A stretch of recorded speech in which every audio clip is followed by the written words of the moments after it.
dari sisi politik sebagai akrobatik politik pemerintah kabupaten dan DPRD, karena yang namanya pemerintahan ini kan dua lembaga itu ya, artinya bupati bersama DPRD.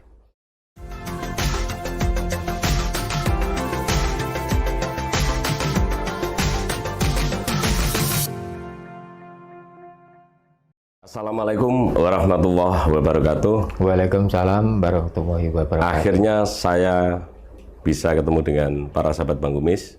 Hari ini saya menghadirkan narasumber yang kemarin sudah kita hadirkan, yaitu yang dulu pernah menjadi anggota Dewan 2 kali periode berturut-turut, dan sekarang beliau memilih menjadi pengamat kebijakan publik. Siapa beliau? Yaitu Pak BK atau Pak Haji Bambang Kasriono. Assalamualaikum Pak. Waalaikumsalam Bang Kumis. Akhirnya kita ketemu lagi Pak BK. Gimana seharian ini, tetap masih energik, masih sehat? Masih energik, masih sehat, alhamdulillah, masih selalu bepergian Pak. Gitu ya. Tetap tiap hari tetap beraktivitas. Tetap beraktivitas, alhamdulillah. Kita masih bisa produktif. Nah, ini yang penting itu Pak. Usahanya masih jalan, ada titipan sepeda, ada warung makan. Ini ada titipan sepeda yang bisa untuk nambah penghasilan Bang Kumis. Iya, karena titipan sepeda kayaknya itu kan di pinggir jalan, dan kayaknya itu penghasilannya kalau sama anggota dewan hampir sama lah. Gitu. Juga ada usaha lain kan Pak? Ya, jadi ada, cuman ini kan belum kita kerjakan, masih kecil-kecil ya. Kalau listrik itu kan tidak seberapa ya untuk kegiatan Bang Kumis. Alhamdulillah, mudah-mudahan saja barokah. Amin amin. Pak BK ini kan dengan kemarin ketika kita sudah wawancara itu banyak instansi ya, itu yang kemudian membutuhkan Pak BK untuk menghadiri jadi narasumber, membahas kaitan dengan regulasi, kaitan dengan pembahasan penganggaran ya, yang karena dengan orang Kudus, kita orang Kudus selalu berbicara kaitan dengan Kudus kan begitu. Kayaknya sekarang ini laris manis Pak BK ini. Iya.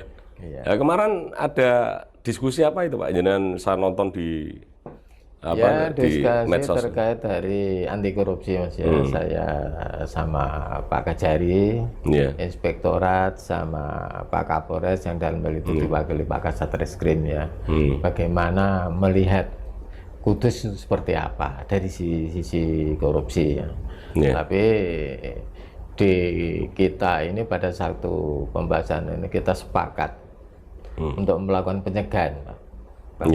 Jadi makanya topik kita hari ini pun itu sebetulnya sebagai warning control system ya. Artinya pencegahan supaya bagaimana pemerintah Kabupaten Kudus dalam hal ini antara bupati dan DPR itu bisa menjaga clean government, good government seperti itu.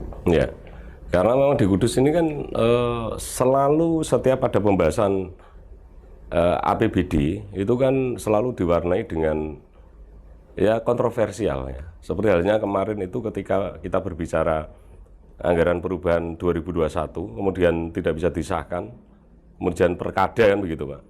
Nah kalau perkada ini kan kayaknya para eksekutif dan legislatif ini kayaknya bekerjanya tidak maksimal. Entah siapa yang kemudian tidak maksimal, yang jelas itu terbukti ketika APBD perubahan itu perkada kan begitu. Nah kemudian menanggapi berkaitan dengan porsi struktur anggaran di tahun 2002, itu saya mendengar juga bahwa penganggaran untuk perumahan anggota dewan itu naiknya luar biasa Pak. Apa betul itu?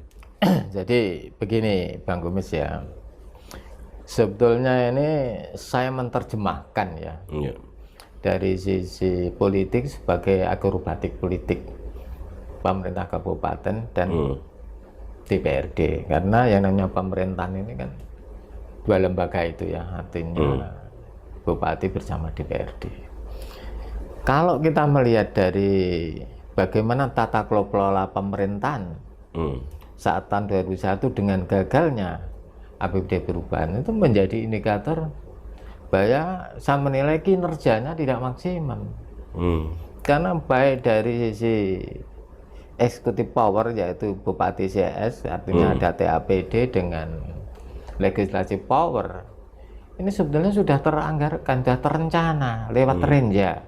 Yeah. Jadi DPRD itu per tahun itu sudah buat renja, Mas. Rencana kerja ya? Rencana kerja, mustahil DPRD tidak tahu bahwa ada keterlambatan. Itu kan sebetulnya bisa kita lihat. Kalau tidak melihat renja, berarti DPRD itu kerjanya pakai apa? Ya toh? Yeah. Renja yang disusun ya, setiap tahun sekali yang dilatih dengan Banmus itu per bulannya ini kan sudah terintegrasi di situ. Yeah. Sudah tertulis di situ bahwa kapan pembahasan APBD perubahan. Nah, yang ironisnya Bang Kumis, saya katakan ya, dengan gagalnya APBD perubahan tidak menjadi rasa keprihatinan ya buat anggota dewan. Malah justru ujung-ujungnya itu banyak hal-hal yang sebetulnya nggak benar lah, nggak baik lah secara etis. Utamanya satu, kalau pokok-pokok pikiran itu udah biasa, Mas. Hasil reses itu memang diatur di undang-undang, diatur undang-undang 2314 ataupun di PP 1218 itu diatur, 1714 tentang MD3 itu diatur. Boleh, yang nggak boleh siapa? Cuma sasaran dan angkutabilitasnya itu harus pas. Ya. Sesuai dengan kebutuhan masyarakat. Sesuai dengan kebutuhan masyarakat, sesuai dengan hasil evaluasi ketika reses. Yeah. Yang kedua, ini tidak cukup di situ pokernya, Bang Kumis. Ada poker hasil pembahasan Banggar. Jadi Banggar ini membahas bagaimana meningkatkan pendapatan, bagaimana mengurangi efisiensi, menambah supaya efisiensi, bagaimana supaya kinerja itu efektif. Ya. Tetapi yang aneh, justru seolah-olah Banggar ini merevisi anggaran yang sudah disampaikan di RAPBD. Misalkan saja dana cukai, pengelolaannya seperti apa? Ya terus dana APBD yang diefisiensi apa? Misalkan untuk pembayaran gaji itu ada 42M, Mas. Yang anehnya ini kan sehingga terkumpul akumulasi ada 61M itu untuk tambahan-tambahan poker, Mas. Nah yang anehnya buat saya di poker kedua hasil pembahasan APBD, pembahasan di Banggar, itu tidak serta menunjuk lokasinya diserahkan ke OPD masing-masing. Kalau mau lihat di mana itu di dana pengelolaan dana cukai misalkan saja ya bisa kita lihat ini ya.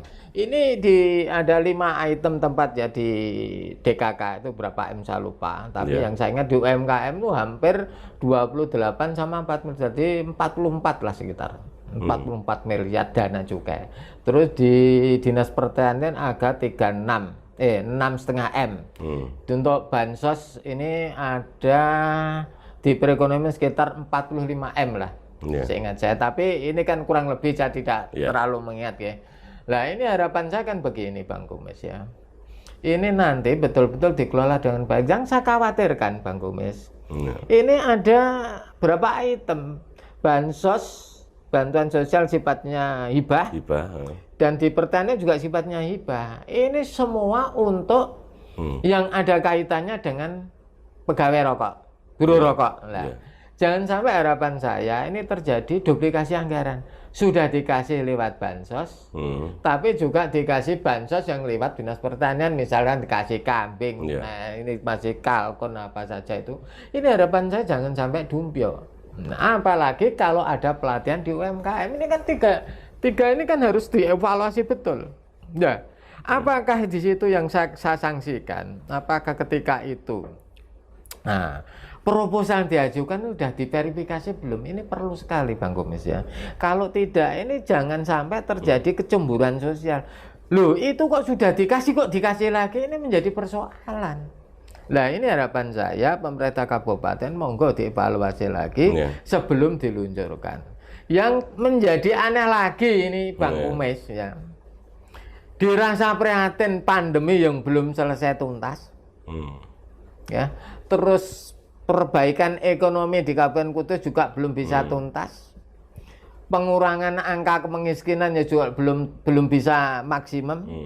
Angka pengamburan pengurangannya juga belum maksimum. Tetapi anehnya Bang Kumis, satu bulan DPRD dengan teganya, dengan tidak memakai hati nurani, yang bahkan disetujui oleh TAPD ketika pembahasan anggaran untuk menaikkan tunjangan perumahan anggota dewan. Tidak main-main Bang Kumis. Untuk ketua DPR itu usulannya naik tuh 9 juta per bulan. Untuk wakil ketua DPR usulan kenaikan 4 juta per bulan. Untuk anggota usulannya 6 juta per bulan. Ini bayangkan Bang Kumis, kalau kita kumulatifkan, ya, kalau itu disetujui lewat Perbu Bupati, itu menjadi total jenderalnya kumulatif itu 11,1 M untuk tunjangan perumahan DPRD Kudus. Kalau tunjangan tunjangan tambahan kenaikan yang 9 juta untuk ketua DPR usulannya tadi, 4 juta untuk anggota untuk wakil ketua dan 6 juta untuk DPR, kumulatifnya 3,2 M. Ini enggak kecil Bang kali Kumis. 12 ini kali berapa tahun nanti ya. Ini menjadi presiden buruk, menjadi beban APD selamanya Bang Kumis. Ya, ini harapan saya Bang Kumis ya, harapan saya semoga Pak Bupati ini juga menganalisa, jangan percaya. Lihat kinerja DPR seperti apa.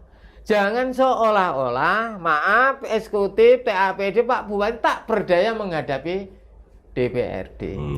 Coba dievaluasi lah, boleh naik 1 juta. Kalau kita bandingkan dengan zaman saya masih aktif Pak, Bang Kumis ya. Karena jenengan itu 2 kali periode. Zamannya Pak Mustafa nggak ada kenaikan segitu, nggak ada.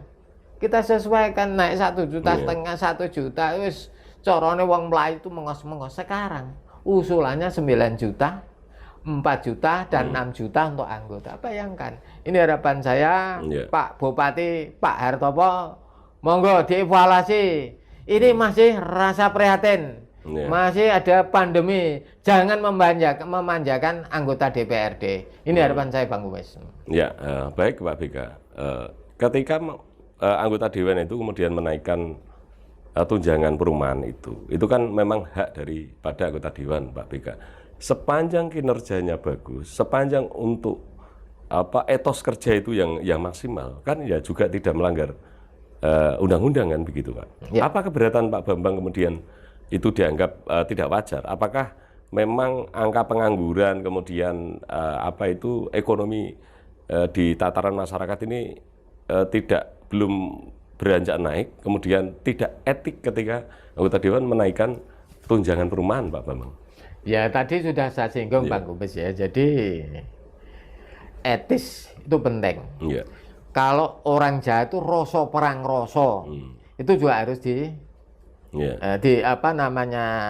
diyakini lah, harus dipegang lah, yang namanya orang Jawa itu kan gitu. Mosok rakyatnya masih begini, DPR-nya minta tunjangan perumahan yang tidak kecil. Saya katakan kumulatif tunjangan tambahan 3,2 M 1 tahunnya. Ini kan menjadi persoalan buat saya ya, karena sama saya prihatin, saya pernah menjadi wakil rakyat. Ngono ya ngono, ini aja kebangetan. Ya naik silakan lah, monggo aturan boleh. Tetapi kita juga harus kita imbangi Bang Kumis. Kinerjanya mosok APD perubahan gagal minta naik, ini prestasi apa yang dipakai, ukuran apa yang dipakai, indikatornya apa yang dipakai menaikkan tunjangan perumahan. Inilah kunci terakhir di Bupati. Tolong Pak Bupati, Perbu dievaluasi, jangan sampai nuruti harapan saya. Saya yakin channel Bang Kumis ini ditonton oleh Pak, setidaknya kalau Pak Bupati karena sibuk tidak mendengarkan atau tidak melihat, mungkin staf-stafnya juga melihat, atau OPD pembantu beliau juga melihat ya, biar nanti disampaikan Pak Bika. Kemudian saya kemudian tarik ke belakang lagi Pak Bambang berkaitan dengan tadi dana cukai DBHJHT ya. Itu kan ada peraturan bahwa untuk penggunaan DBHJHT itu, karena bagi hasil cukai itu kan ada aturan, Pak. Jenengan tadi menyebutkan bahwa jangan sampai double. Itu kan ada anggaran yang di pertanian, yang notabene itu, yang sekarang ini ramai di medsos. Pokoknya anggar ono status mesti wedhus. Kalkun, kan begitu. Jangan-jangan memang betul yang jenengan prediksi bahwa wis untuk BLT, ya kan, itu kan sama-sama hibah ya. Tapi juga karena kerja di Jarum misalkan, atau di perusahaan rokok itu, kemudian dapat wedhus juga gitu loh. Apakah di undang-undang diperbolehkan ketika dapat dua bantuan yang sama-sama hibah, tapi dari satu sumber gitu? Saya katakan jangan ada duplikasi anggaran itu, maksudnya begini Mas ya. Ini kan sekarang ini kan banyak BLT ya.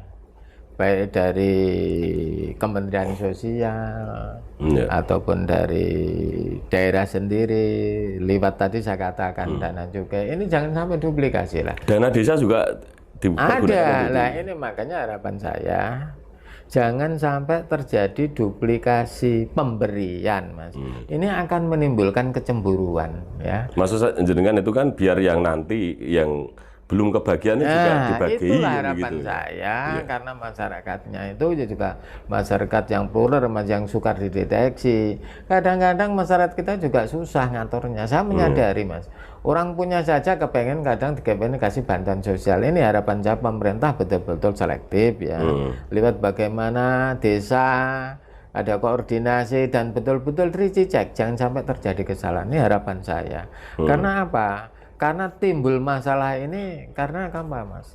Tanpa verifikasi kan repot kan seperti itu. Nah, dengan adanya verifikasi ini harapan saya supaya yang betul-betul menerima juga harus menyadari, oh ini bukan hak saya, oh haknya itu. Inilah harapan saya. Semuanya sebetulnya pemerintah itu niat nawaitunya baik semua, Mas. Cuman di lapangan ini kan yang menerjemahkan kan macam-macam. Jadi sehingga saya titip pesan, berhati-hati kepada stakeholder yang punya kepentingan untuk menyalurkan bantuan hibah. Itu saja. Kemudian saya lihat juga kemarin, entah itu memang benar atau tidak, itu ada list untuk penyaluran hibah wedhus atau kambing itu. Ada satu desa yang 40 lebih penerima hibah itu. Tapi ada desa yang no gitu. ini juga perlu dikritisi gitu loh. Iya, sebetulnya kan gini, Dinas Pertanian selaku stakeholder yang memberikan bantuan hibah berupa ada kambing, ada kalkun, ada ikan. Ini harusnya memverifikasi menjadi dibagi rata kabupaten Kudus. Jadi sama-sama inilah kalau nanti betul-betul terrealisasi ada seperti itu. Ya kita kritisi Bang Kumis ada apa? Ini ada kepentingan, ada pesan sponsor dari siapa kan begitu Bang Kumis. Jadi kalau kita melihat dinamika politik ada-ada saja, maka saya katakan ada turbulensi politik di Kabupaten Kudus. Ini yang perlu dicatat. Kenapa saya katakan turbulensi? Ya itu blunder tadi yang akhirnya membahayakan. Saya minjam istilah di pesawat, Mas. Kalau terjadi blunder berapa goncangan ini, harapan saya. Turbulensi itu kan nuncep gitu ya. Tidak hanya nuncep, goyang pun juga terpuruk. Nah, ini harapan saya pemerintah Kabupaten Kudus sama DPRD jangan membuat suasana yang seperti itu. Ya, harapan saya ada pimpinan DPR, ada Bupati CA, ada TAPD, monggolah kerja yang baik.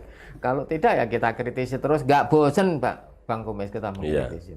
Karena gini Pak BK, jenengan ini kan sebenarnya dibutuhkan oleh masyarakat.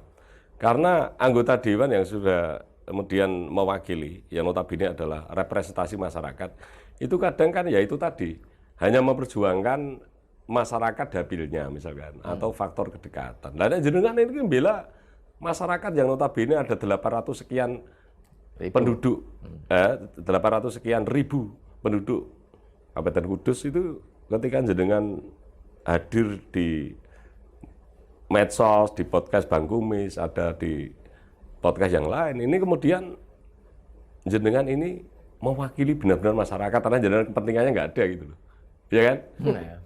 Memang harus jenengan selalu hadir untuk mengkritisi Pak BK. Insya Allah Bang Kumis ya, selalu insya Allah saya akan mengkritisi kebijakan-kebijakan pemerintah yang tidak pro rakyat ya. Terutama misalkan saja, kalau DPR menaikkan tunjangan perumahan ini saya anggap kebijakan tidak pro rakyat. Kenapa? Rakyatnya masih seperti ini, kondisi masih dalam suasana pandemi, ya toh, angka kemiskinan juga belum bisa turun, angka pengangguran juga belum bisa turun, kenaikan pertumbuhan ekonomi juga belum begitu signifikan. Ini harapan saya lah, keprihatinan. Harapan saya karena ini Perbup sudah diajukan ke Pak Bupati. Mohon Pak Bupati agar direevaluasi. Jangan membuat image bahwa ini pejabat sak kepenake dhewe naikkan tunjangan. Inilah saya tanya, DPR mau naikkan tunjangan, undangnya boleh, tapi malu nggak dengan kinerjanya? Wong ngurusi APBD perubahan saja gagal kok, Bang Kumis. Apa nggak malu menaikkan tunjangan? Inilah harapan saya supaya betul-betul Bupati ini memperhatikan suasana keprihatinan. Ya, dengan cara bagaimana? Jangan selalu cepat menaikkan, menyetujui usulan penambahan tunjangan perumahan DPRD ini. Kalau itu terus tak gembori terus, Mas. Bang Kumis. Iya. Pak BK, kemarin itu juga saya lihat di medsos. Itu ada rumah yang berada di tepatnya Desa Karangrowo. Itu rumahnya itu ukurannya kalau nggak salah itu 3 kali berapa itu. Kecil pakai anyaman bambu ya. Kalau bahasa Kudus itu gedek. Atau kepang. Dan pakai welet. Payon atau atapnya itu pakai welet dan bawahnya itu lantainya masih tanah. Tapi di sisi lain, yaitu tadi ada anggota dewan yang bersama-sama kemudian menaikkan tunjangan perumahan. Dan apakah padahal di sana itu kayaknya itu ada anggota dewan loh Pak, Karangrowo itu. Nanti kita browsing itu ada itu sampai yang komen banyak itu. Kan kemudian tidak simetris dengan keadaan masyarakat yang dengan sampaikan bahwa masyarakat masih banyak yang membutuhkan anggaran yang 3, berapa miliar hanya disisihkan untuk misalkan taruhlah untuk renovasi rumah itu kan ya paling 15 juta, 20 juta lah kan begitu. Ya Bang Kumis, kalau jenengan ngendikan itu saya baca di Facebook juga begitu ya. Banyak sekali rumah-rumah yang notabene yang disampaikan ada seperti atapnya welet, bawahnya gedek, lantainya tanah. Ini sebetulnya menjadi keprihatinan kita bersama, termasuk di dalam yang mestinya logikanya prihatin anggota dewan. Karena yang nyoblos mereka itu dia. Tapi kenapa sekarang kita kenyataannya? Mungkin lupa, mungkin dilupakan, bahkan mungkin tidak diperhatikan. Lebih baik memperhatikan PAD, Mas. Tahu PAD? Pendapatan asli daerah. Pendapatan asli dewan. Nah, jadi pendapatan asli dewan ini dinaikkan dengan menaikkan tunjangan perumahan yang 1 tahunnya hingga 3,2 miliar. Ini dak kejet masyarakat Kudus. Monggo jenengan melihat iki DPR jenengan wajahnya seperti ini mau menaikkan tunjangan perumahannya untuk dirinya sendiri, sementara yang tadi di Karangrowo gedek tinggal gedek. Sekarang yang menilai seperti apa Bang Kumis? Kalau perlu nanti kita podcast di sana Pak. Jadi kita nanti kita podcast di sana. Saya setuju ya, karena biar ya teman-teman yang di dewan ini melek Mas, melihat yang sebetulnya. Jadi apakah dia dibiarkan, apakah dia nanti itu diperhatikan, saya tidak tahu. Tapi kalau kita podcast di sana, makanya sering saya usulkan jenengan, yuk di lapangan.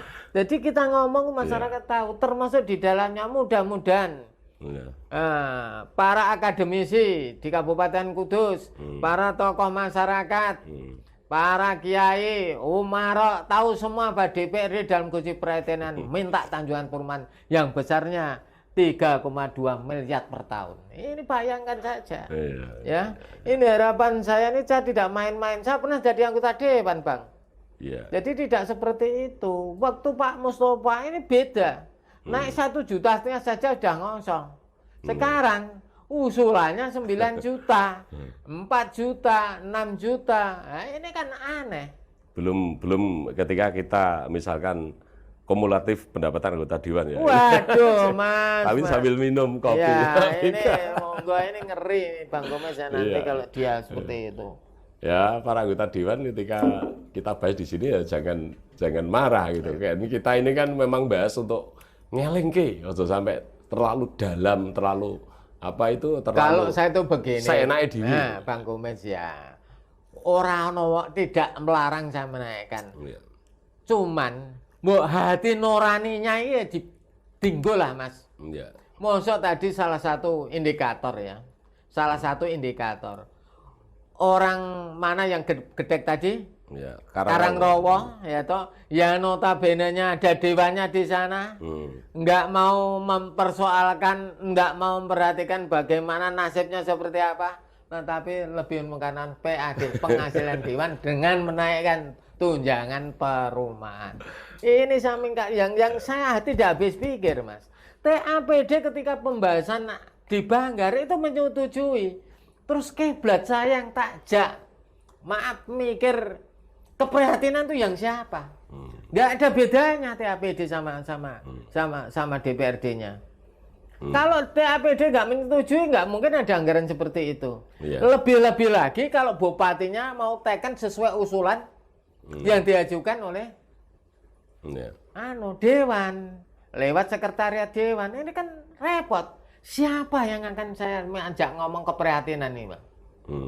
Coba jangan kali. Siapa yang akan kita ajak? Dewannya sudah seperti itu, TAPD menyetujui anggarannya, bupatinya teken. Nah ini sudahlah. Tapi sudah disahkan itu, Pak? Saya tidak tahu, mudah-mudahan harapan saya bupati ini mendengarkan omongan kita. Omongannya wong cilik, Mas. Omongannya orang yang tidak punya jabatan ini, Mbak, diperhatikan. Saya tidak punya kepentingan politik. Pengen saya DPR prihatin, DPR bagaimana meningkatkan kinerja. Yang lebih ngeri lagi, dana tak terduga itu dipotong, Mas. Sama dewan. Waktu pembahasan. Untuk PAD tuh mesti-mestinya kan gitu, Mas, itu. Padahal itu kan dipergunakan untuk misalkan ada bencana alam, ada hal-hal yang tidak terduga itu ya. Iyalah, ini yang menjadi keprihatinan saya, ya. Jenengan makanya, Mas, kalau semakin tahu bagaimana anggaran APBD, semakin kita itu semangat untuk ngomong, Mas. Ini tergantung. Sekarang ini ya tunjangan perumahan ini tergantung bupati. Kalau Pak Bupati menyetujui, saya katakan kebangetan. Tegas saya mengatakan, Mas.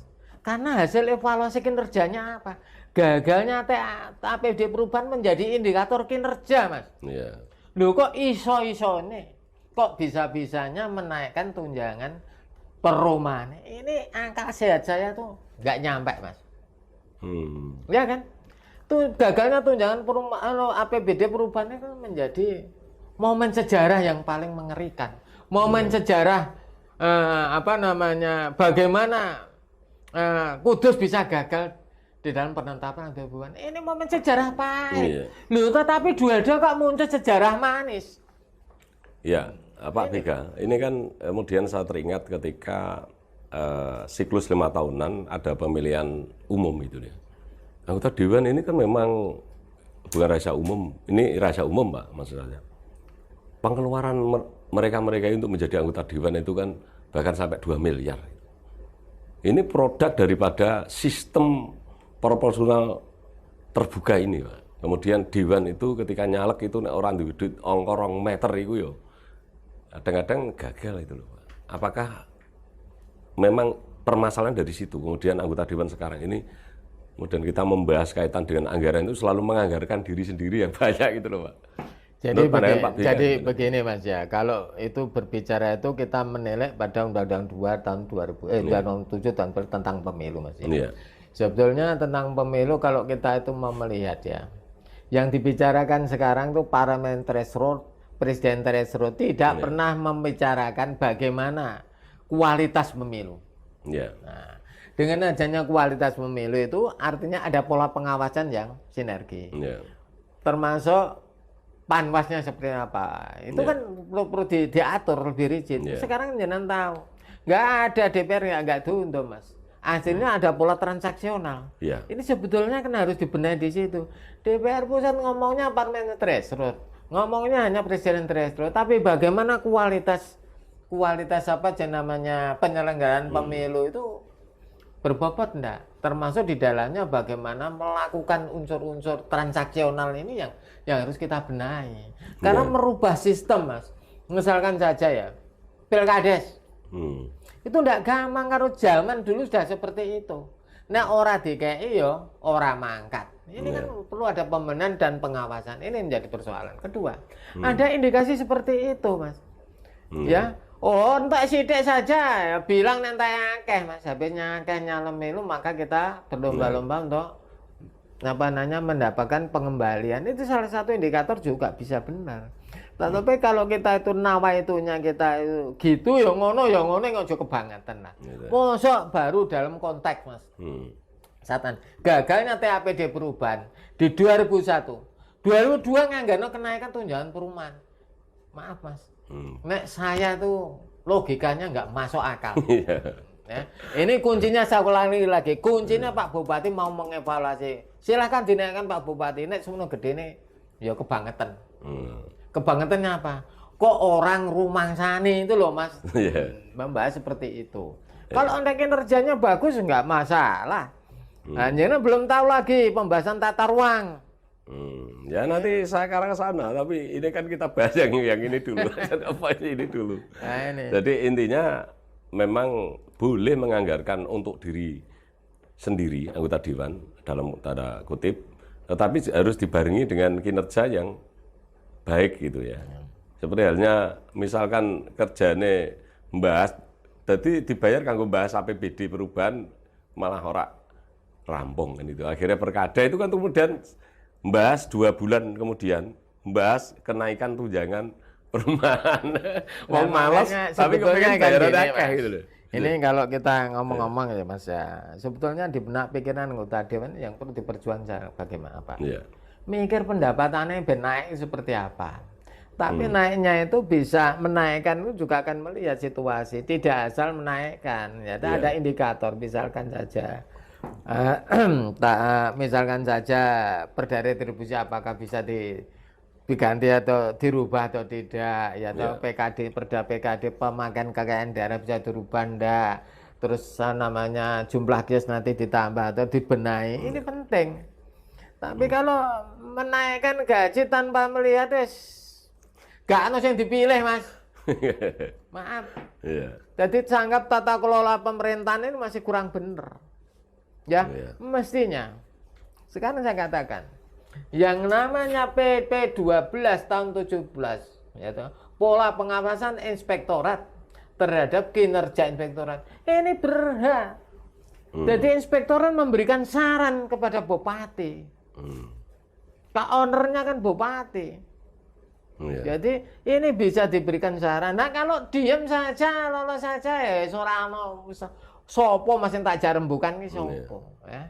Mudah-mudahan yalah menyadari satu, jangan kita belum berbicara penegakan hukum Mas. Belum saatnya kita bicara penegakan hukum. Kita bicara tuh sadarlah bahwa Anda itu dipilih oleh masyarakat untuk bagaimana mensejahterakan masyarakat. Bukan mensejahterakan PAD-nya sendiri. Ini loh maaf Bang Komis, jadi saya kadang-kadang ya getol saya melihatnya seperti itu. Sudah punya pokir, ada pokir penambahan di pembahasan anggaran yang dititipkan, yang diakuisisi dari OPD, masih minta lagi penambahan tunjangan perumahan. Awes APBD-nya ngempek dhewe wis Mas. Ya kan? Iya. Yang lebih mengerikan lagi, transformasi anggaran tuh yang dulu trennya di PUPR lari semua ke Bankio. Ada apa? Ini sebetulnya pemerintah itu harus memperhatikan, harus ada batasannya. Ya, pendidikannya seperti apa, kesehatan seperti apa, anggarannya maksud saya Bang Gomez. Jadi rumah sakit daerah ini coba nanti ada pembangunan ini aku sih semua itu. Yang ngatur siapa? Ya yuk didor aja sama Bang Gomez. Ini harapan saya. Jadi kemarin tuh ada kesepakatan ya, waktu kita ngoperasi itu melakukan pencegahan. Saya ini mencegah. Iya. Ya. Jadi sampai Pak Bambang Purwanto selaku auditor inspektor, monggo dengarkan ini, dievaluasi kerjanya OPD. OPD termasuk sekpan juga, Mas.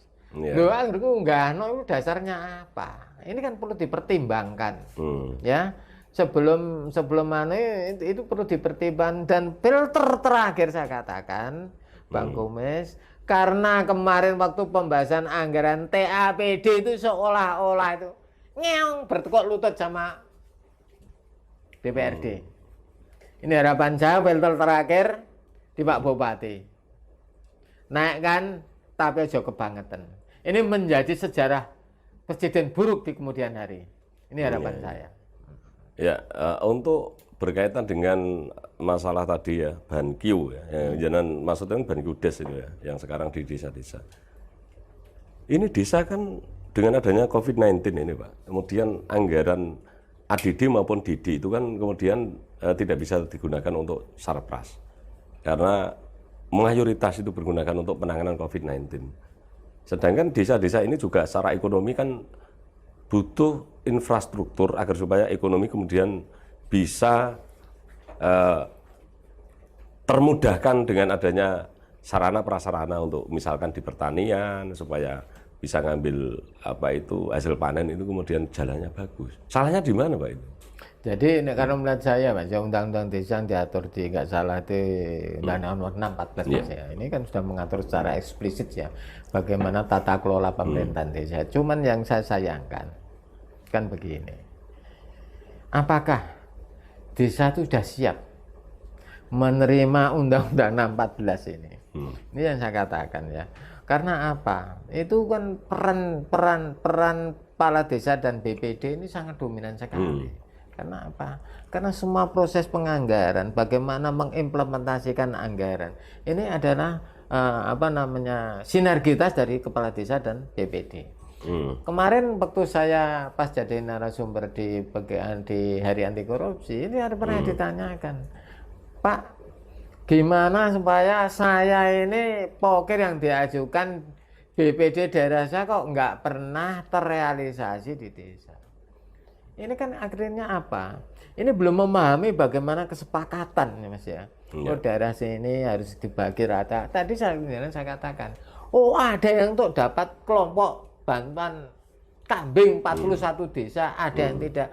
Ini kan peran politis Mas. Saya katakan. Kenapa kok desa itu yang dapat 40, liane kok enggak? Ini tidak ada asas pemerataan sebenarnya. Asas keadilannya enggak ada. Kalau pelaksanaan implementasi undang-undang, apa yang penting tak kena, itu tidak memenuhi asas kepatutan. Asas pengadilan. Dan oleh karena itu harapan saya, seperti saya tekankan tadi, Bankio dikelola oke. Tapi jangan jadi selalu ngantor DPRD. Nek wis dikai ya lepas. Tapi nek dikai seperti orang merokok Mas, ya, yang depannya dia ini belakangnya diganduli, ya ini repot. Ini yang sering kita jumpai seperti itu. Kita memang perlu melakukan pengawasan. Bang Gomez, kita kapan-kapan poskes di desa, pekerjaannya seperti apa, yang nunjuk kontraktornya kalau diswakelolakan ya siapa yang nunjuk, itu kita cek bisa. Ini rahasia saya. Nanti kita buka. Kok iso? Nah ini nanti kita lihat. Saya punya strategi untuk membuka tabir gelap Mas. Jadi saya tidak main-main sekarang sama dia, tak jar-jar kayak masuk kebangetan. Termasuk yang saya anggap kebangetan tidak punya rasa prihatin karena meningkatkan tunjangan perumahan yang tidak gitu. 9 juta loh Mas, ketua DPR, wakilnya 4 juta, anggota 6 juta. Pertanyaan saja, kalau itu disetujui menjadi angka 34 Mas. Bayangkan rumah dinasnya itu koyo opo Mas. Bagusnya kayak apa? Apa di tengah simpang 7 apa di mana nggak ngerti saya. Gambarannya seperti apa? Terus anggota 20 jadi 20 juta. Itu gambarannya tuh di sebelah mana? Ini kan yang perlu kita evaluasi. Kita punya budaya bagaimana self correction. Moko sabah, ibda binafsi lah. Awakku ki janjane piye? Kan harus seperti itu, tidak ngelarang Mas. Selama undang-undangannya tidak menyalahi, tapi asas kepatutan rasa pangrasa iku tetep dienggo. Wong aku winginane gagal netan APBD perubahan, kok malah dua-dua muncul kenaikan tunjangan perumahan. Ini yang tidak habis pikir saya. Apalagi sekarang masih masa pandemi, Mas. Masa prihatin. Rasa prihatin. Otak saya tuh sampai pusing. Ama ini tinggal bupatinya, saya akan melihat bupatinya setuju enggak usulan itu. Kita tunggu saja. Kita tunggu saja. Kok ini disetujui? Wah, kebangetan Mas. Artinya kan dari beberapa pihak, karena anggaran pendapatan daerah itu kan kemudian dibahas 2 lembaga ya. Yang satu adalah eksekutif, yang satu lagi legislatif, dan diawasi oleh inspektorat ya untuk penggunaannya. Nah sekarang ini juga Kudus ini kan ada pansus Perda RT/RW atau tata ruang dan tata wilayah ya. Yang ini rancangan perda ini sudah dibahas 6 tahun yang lalu, kemudian sampai hari ini belum selesai Pak. Kemudian belum menjadi peraturan daerah. Ini kan perda yang sensitif, karena di sini itu banyak pengusaha-pengusaha yang kemudian punya berkepentingan untuk perda ini. Anggota dewan juga sekarang ini kan mungkin seksi lah, dicari-cari oleh orang yang kemudian diuntungkan adanya perda RT/RW. Apakah sekarang ini Pak BK sudah mempelajari rancangan peraturan daerah tentang RT/RW, Pak? Kalau jujur saja Mas, kemarin saya juga ikut public hearing Mas ya. Public hearing, saya tidak tahu, saya direkam sama teman. Omongan saya ya begitu saya katakan. Perubahan Perda 16/12 tentang tata ruang yang akan ditindaklanjuti, yang dibahas sekarang menjadi nantinya Perda 21 sampai 20 tahun, jadi kira-kira sampai 41 tahun. Jadi 4 tahun 2041. Ini kan penuh dinamika, Mas. Ya kemarin waktu saya WA-an sama Kabid Tata Ruang. Yang saya herankan itu, semua itu sudah dibeli oleh orang-orang yang punya tanah. Misalkan saja ya, ini di Nggoto Harum. Pabrik sepatu itu gitu sampai berapa? 30 hektar. Padahal kalau kita melihat pabrik SIK kita ke belakang, padahal kalau kita melihat pabrik umbul kertas itu juga gitu. Kalau kita lihat Perda 16/12 Mas, itu kebatasan ke utara tuh pakai zonasi radius Mas, 500 meter, tapi kok tukune wis 700 luwih. Nah, ini ternyata dalam konteks pembahasan kemarin saya tanya, Pak, nanti Nggoto Harum itu lebih dari 500, bahkan sampai 700. Ini kan met Mas. Oleh tuku, terus dimasukkan Perda Tata Ruang yang sekarang, dikaji bahwa itu masih 700 meter. Loh, kalau ini tidak dapat bocoran, Mas, nggak mungkin berani. Apakah itu masih atas nama masyarakat? Apakah itu sudah dibalik mana? Tidak. Tapi saya komunikasi dengan kepala desa itu sudah sampai 700 meter. Bahkan seperti di Terban itu katanya turun sesuai dengan WA-nya Kabid Tata Ruang itu turun 500 kurang. Tapi yang sudah beli 700 terus gimana? Nah ini ada yang beratur. Terus LP2B-nya. Pertanyaan itu seperti apa? Loh, kok bisanya sana kok ora di daerah lain Mas? Yang dimekarkan supaya tata ruang ini ada persoalan Mas, Bang Kumes ya. Kalau persoalan misalkan pengembangan kawasan industri di Jekulo, di daerah Jekulo, ini problem adalah PLN. Iya. Panjenengan bisa lihat sendiri, dengan aja berapa pabrik saja penyulangnya tepi jalan karena ruang yang untuk tanam itu entah dikasih atau tidak sama Perda Tata Ruang. Waktu pabrik Garing itu saya melihat tuh tidak diundang PLN, Telkom tidak diundang. Ya saya tahu lah itu yang diundang siapa itu saya tahu itu. Nah ini menjadi problemnya begini. Kalau PLN nyeblok ke tanah sih, sak kepenake dia jangan nyalakan PLN. Karena memang ruangnya tidak jelas. Tetapi PLN juga begitu, jangan saya enaknya nyeblok ke. Ya ini tanah rakyat yang menjadi beban begini. Kalau PLN nanti menyeblok ke tanah tata ruangnya tidak diatur, Mas. Jenengan dicebloki tanah, kepen gawe omah tanah pas ono paling jenengan suruh bayar, apa masyarakat tidak dirugikan? Iya. Ini saya minta Pansus 2 itu lebih selektif. Lebih ngotak-atik logika. Ya. Jangan seperda ini membebani anak cucu kita besok. Membuat pertarungan, pergeseran palpiet yang seperti apa. Jangan sampai nanti PLN sama masyarakat tarung hanya persoalan salah tata ruangnya. Ini menjadi persoalan. Yang kedua, Mas. Kalau tata ruang itu ditentukan seperti di belakang SK itu tadi, yang dirugikan masyarakat. Pasti benar tahu. Nek dulu dibeli kawasan hijau itu murah tak ora, Mas? Murah enggak? Murah, ya toh. Artinya berbeda kalau sekarang ini mungkin kalau jadi ditunjuk kawasan hijau pasti harganya tinggi. Kedua, dari sisi pajak BPHTB, Mas. Pemerintah juga dirugikan. Lah oknum-oknum yang seperti ini yang membocorkan orang itu mau beli pabrikan memperluas ini khianat negara, Mas. Ya, saya katakan khianat negara. Ya kan? Artinya BPHTB juga akan berkurang. Coba kalau harga sekarang pakai perda yang sekarang besok, tentunya harganya lebih tinggi. Pasti BPHT-nya lebih tinggi. Ini logis, Mas. Ya kan?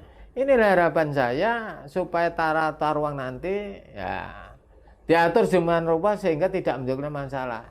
Ya, satu, yang punya kewenangan itu DPR, Mas. Apalagi DPR yang kaya-kaya. Tuku sing hijau dikuningno. Lah yang saya khawatir kalau hijau sudah dikuningkan jadinya busuk, Mas, besok. Ya. Bukan matang tapi busuk. Busuk. Ini harapan saya. Ini yang main nanti yang punya duit. Ya, yang punya usaha, ini semuanya kawasan pemukiman. Ini kesempatan. Karena lahan hijau itu lahan hijau misalkan saja, saya punya, Mas. Di karep tawanku hijau apa tak kapling, nah. Saya gembor di depan DPR, Mas. Gak bakal tujuh. Yang bisa itu hanya DPR. Mengganggu kepentingan pengusaha. Inilah yang tidak memberikan asas keadilan. Padahal perda ini kan diperuntukkan untuk bagaimana masyarakat bisa memberikan rasa aman, nyaman, dan mensejahterakan masyarakat. Tapi prakteknya gimana? Ini kita tinggal tunggu. Yang main siapa? Nanti kita proseskan. Saya punya datanya, Mas. Saya punya data. Ada anggota dewan yang punya tanah. Sekarang saya katakan, kalau ini betul-betul nanti terbukti menjadi kuning, saya hanya berdoa moga bukan busuk, Mas.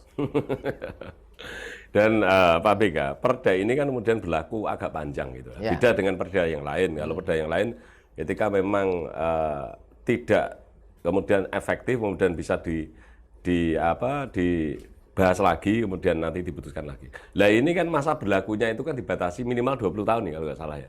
Nah ini 20 tahun, 20 Mas. Artinya setiap 5 tahun bisa ditinjau kembali sesuai dengan keadaan situasi. Jadi kalau situasinya memang masih eksis, masih bisa dipertanggungjawabkan, tidak perlu dirubah. Tetapi ini harapan saya kan begini, Mas. Walaupun 5 tahun itu bisa dirubah, tidak seterta-merta itu sak nganggo karepe dhewe. Coba bayangkan sekarang. Ini kan ada yang namanya kajian lingkungan hidup strategis. Ya. Le mengkaji ku piye kok mburine kabeh dinteno. Padahal kalau dia lihat, Mas, Saya cerita ya. Masyarakat Gondoharum Terban itu sekarang bertani itu bercocok tanam di lereng-lereng Pati Ayam. Loh, tanahnya kok iso masih dilongi, kok silakan saja tidak di lereng-lereng. Kok kenapa harus di belakang pabrik? Itu karena tidak ada komitmen, nggak mungkin, Mas. Kok bisa terus masuk di tata ruang nantinya seperti itu? Harapan saya nanti tetap kita kritisi terus, kita buka, kita kritisi siapa yang bermain. Itu. Tetapi Pak BK, untuk Perda RT RW ini kan juga ada keinginan dari pemerintahan Kabupaten Kudus. Dalam hal ini kalau pemerintahan itu kan Bupati dan DPRD kan begitu. Agar supaya kemudian para investor ini bisa masuk. Kalau Perda RT RW ini kemudian tidak menguntungkan, maksudnya tidak sesuai dengan keinginan dari para investor itu, kemudian malah tidak masuk, Pak. Kan begitu. Begini kok, Mas, saya melihat begini ya. Masuk tidak masuk tergantung pelayanan, Mas. Kalau ruangnya misalkan semua banyak ditaruh di Jekulo, bayangkan saja tadi ada indikator ya, bagaimana PLN nanti menyelenggarakan pelayanan. Ini ada hubungannya dengan pelayanan. Jenengan sudah dengar ya, kasus persoalan mana itu? Pabrik sepatu Gondoharum itu kan menyisakan masalah sampai sekarang belum terselesaikan ya. Ini kan menjadi indikator bagaimana investor mau masuk ke pelayanan seperti itu. Kalau sudah boleh masuk ya dikasih jalan keluar. Nyatanya sampai sekarang kan tidak ada. Tidak segampang itu menghapus yang namanya aset terkait masalah pengairan teknis. Nyatanya sekarang belum selesai. Sekarang pertanyaan saya, loh kok IJ bisa kerja existing padahal ya untuk Satpol PP kan penegak perda, itu melanggar perda izin mendahulukan bangunan. Duh, kok sampai sekarang masih bisa kerja dan tidak ditindaklanjuti. Ini yang saya bikin gendeng saya itu. Jangan sampai gendeng waras terus, Pak, biar bisa mengkritisi kebijakan-kebijakan yang tidak pro pada gendeng saya itu nggak bisa mikir. Ya, ada tower masuk, sudah berdiri, izinnya belum ada nyelingkuh, ya bisa. Inilah tata kelola pemerintahan yang membingungkan. Akuntabilitasnya itu diragukan. Akuntabilitasnya makanya nanti yang kita kritisi, Mas, yaitu terkait bagaimana sistem akuntabilitas kinerja internal instansi pemerintah, SAKIP. Nah ini SAKIP saya dengar, saya kritisi terus, sudah mau ditingkatkan, ningkatnya nek menungsone gak rupa angel, Mas. Ya. Jangan tahu e-formen seperti apa, Mas? Mas. Nah ini kan menjadi beban APBD terkait utamanya tengah TPP. Gak iso kerja ulah-ulah TPP nake, Mas. Sama. Tapi lebih ngeri lagi kalau tunjangan perumahan DPRD seperti itu, Mas. Perumahan lagi. Iya, saya mengkritisi terus itu. Kalau Pak Bupati yang nyensewu ini Pak Bupati, saya hanya masyarakat biasa mengharapkan panjenengan ada kontrol, ada selektif. Apakah kinerja DPRD itu harus naik sekian? Ini monggo lah, itu hak panjenengan. Tapi saya menghimbau masyarakat, jangan, Pak. Kasihan panjenengan. DPRD enak, jenengan yang rekoso. Dikecam orang banyak nanti. Iya. Sebenarnya memang kita ini masih banyak yang perlu kita bahas, Pak, berkaitan dengan kebijakan-kebijakan dari pemerintah daerah Kabupaten Kudus. Dalam hal ini ya pemerintahan, karena APBD dan undang-undang atau perda itu kan disahkan berdua kan begitu, dari eksekutif dan legislatif.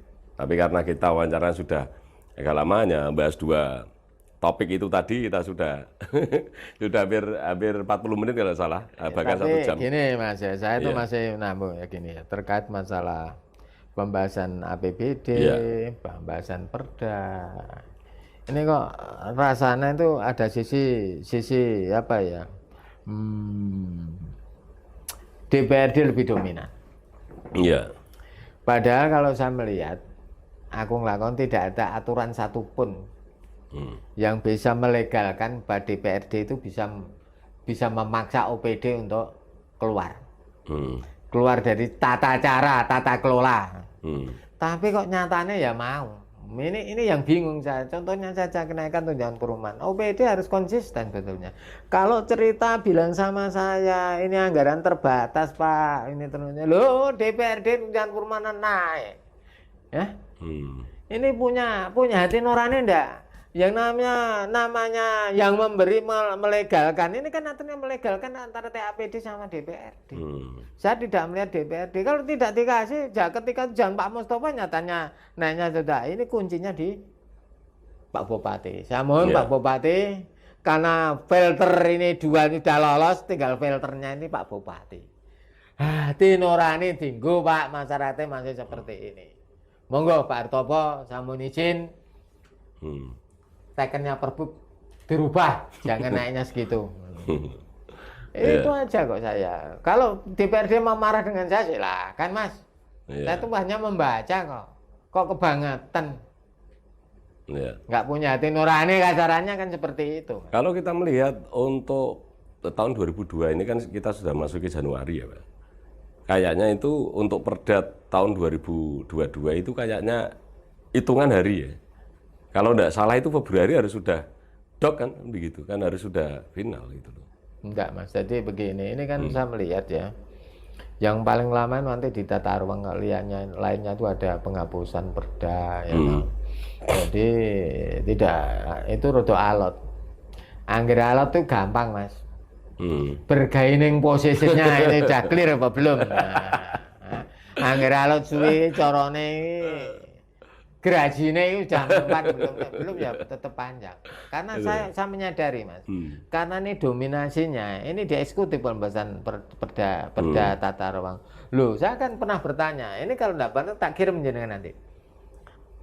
Saya minta data terkait mana yang dikembangkan untuk peruntukan industri, mana yang dikembangkan untuk kawasan pertambahan dana energi, mana kawasan pertanian, mana kawasan pariwisata. Ini harus jelas. Nek peruntukan industri ku nggone sapa yang sudah dimasukkan dalam catatan draft perubahan tata ruang di tata ruang perubahan ini. Kan kelihatan Mas. Diinceng nih janjane asiran nih hijau kuning misalnya nggak sapa. Terus apa itu coklat apa abu-abu itu kan dilihat ada. Itu sebetulnya bukan tanah sapa. Ini kan saya minta seperti itu, ini terlihat nanti. Saya tanya, katanya aspirasi itu kondisi itu nggak ada Mas. Ya, dampaknya ini yang dirugikan masyarakat. Coba saya tuh punya aspirasi ditambah Mas. Enggak, karena saya sudah pejabat. Tapi kalau yang ngomong DPR gimana Mas? Ditambah. Pak Ayu. Inilah yang namanya tidak memberikan asas keadilan. Padahal sasaran perda adalah masyarakat, Mas.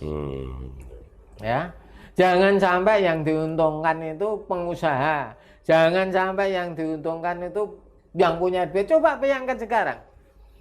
Kawasan turun industri ada orang yang beli tanah, tok dikelompoknya pencat-pencat. Sebetulnya tuh kalau kawasan industri ada orang beli harus ada bersyarat. Harus didirikan perusahaan. Ada tambahannya Mas.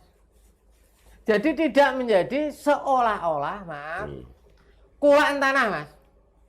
Nah ini yang menjadikan investor malas karena harganya sudah tinggi Mas. Ini loh Mas. Karena yang bahas itu kan kemudian tahu yang mana yang kemudian bisa dikulak. Iya kan. Kemudian ini nanti ada spekulan seperti itu. Spekulan ya. Nanti 1 tahun kemudian, 2 tahun kemudian setelah disahkan, kemudian itu nanti investor pada masuk dan belinya itu mahal. Iya, inilah Mas yang perlu diperhatikan. Perhatian tata ruang itu banyak masalah yang masuk di dalam draft usulan. Ya itu masuk itu sebagai catatan. Jika ada investor tuh beli tanah harus sekian bulan harus dibangun. Silakan orang beli harus dibangun, buat apa usaha kan begitu. Sehingga biasa berdampak pada peningkatan angka pembayaran masyarakat lingkungan.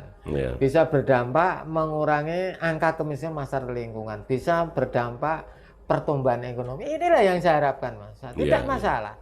Toko dibangun, jangan toko kulaan. Nah ini repot. Nah kalau ini DPRD-nya tidak sidak di lapangan. tidak membuka ruang yang diperuntukkan industri, nggak bakal tahu, Mas. Nah, sing diutak-utak apanya? Bargaining position ya bar, Mas. Iya. Lu saya usul kemarin ya, tolong public hearing ini tidak bisa menyelesaikan persoalan terkait tata ruang. Berapa menit? Tolong nanti bisa dikomunikasikan lewat WA atau telepon. Tak telepon saya, Mas. Ini harus ada buktinya. Nggak pernah ada yang jawab. Ada teman yang bisa jawab tuh berapa, tapi hampirnya semua tidak pernah menjawab. Ini pansus yang melayani masyarakat atau pansus Carpe Diem. Karena masyarakat itu harus terbuka, ngomong, mengkritik, menyampaikan usulan. Baik lewat WA atau lewat telepon nggak ditanggapi kok. Nah, inilah yang namanya ya saya katakan pansusnya pansus model apa ini, kan begitu, Mas. Kalau public hearing paling setengah jam 1 jam, Mas. Apa menyelesaikan masalah? Apalagi substansi materinya saja nggak ngerti. Saya mantan dewan saja nggak ngerti kok, Mas, substansi materinya. Loh, ini diundang saya lewat yang namanya, jujur saja lewat LSM, Mas, saya. Kalau saya masuk sendiri nggak bakalan. Nah, ini akhirnya apa? Ini saya katakan, pansus tidak tuntas nantinya. Karena tidak mau mendengar masyarakat. Yang didengar itu siapa? Apa yang masuk sudah ruangan ini sudah dihubungi, saya tidak tahu. Gitu. Mudah-mudahan saja hijau jadi kuning busuk kalian jadi. Baik, kita tunggu Pak BK berkaitan dengan apa itu Pansus 2 yang notabene adalah membahas tentang Perda RT/RW ya. Dan kita bahas lagi karena kita ini kan nanti akan selalu berdialog, selalu jagong ini ngomongin berkaitan dengan kebijakan-kebijakan kudus yang memang ketika tidak pro pada masyarakat ya mari kita bahas itu loh agar supaya para pemangku kebijakan agar supaya nanti tidak sak kepenak dewi untuk membuat satu keputusan karena kebijakan itu adalah kebijakan untuk masyarakat banyak, bukan kita berdua ini saja tapi untuk masyarakat begitu Pak BK. Karena ini waktu sudah 1 jam, kayaknya 1 jam ini sudah. Nanti kita bahas yang lain ya. Terima kasih Pak BK atas kesediaan panjenengan untuk saya wawancari di podcast channel Bang Kumis. Semoga Pak BK selalu diberi kesehatan, pokoknya energi terus ya. Amin. Diberi rezeki yang berlimpah dan barokah, dijauhkan dari segala fitnah. Begitu. Amin. Sekali lagi terima kasih Pak BK ya. Semoga kita ketemu lagi di episode yang akan datang. Insya Allah. Ya, terima kasih. Para sahabat Bang Kumis, demikian tadi wawancara dengan Pak Bambang Kasriono atau bisa dipanggil dengan Pak BK, mantan anggota Dewan 2 kali periode dan kemudian sekarang memilih menjadi pengamat kebijakan publik. Pesan Bang Kumis, kritikan adalah seseorang yang menjadi staf ahli kita, maka kita harus welcome dikritik. Terima kasih, sampai ketemu lagi di lain kesempatan. Saya Bang Kumis, wassalamualaikum warahmatullahi wabarakatuh. Salam sehat.